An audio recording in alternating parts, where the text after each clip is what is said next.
আসলে সব ঠিকই আছে, অনেকদিন বাদে আপনার সাথে দেখা হচ্ছে। এই যে আমরা সুন্দরভাবে বসে কথা বলছি, এ দেখেন না কেউ যাবে আমাদের বাজে মন্তব্য করবে, করবেই। কিন্তু ছাত্র মাস্টার বসে কথা বলতেই পারে, পার্সোনাল কথা থাকতেই পারে।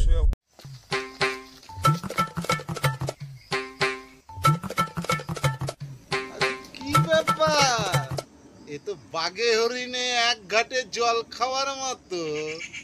দেখছো সৌমিত্র, তুমি যা বললে সেটাই হলো। মাস্টারমশাই, আমি তো চিনি, মানুষকে বুঝি না যে ভালো মন্দর কোনো আজকে দিনকাল নেই। ভালোটা কেউ দেখতে আসে না, সবসময় খারাপটাই বিচার করে মাস্টারমশাই, জানেন? এইসব মানুষরা ভালো কখনো প্রশংসা করবে না, খারাপটাই প্রশংসা ছাত্র করবে। শিক্ষক একসাথে বসলেই তাদের সন্দেহ প্রকাশ হয়। সত্যি কোথায় এসেছে দেশ।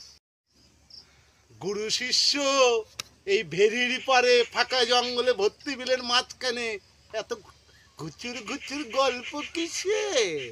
হ্যাঁ,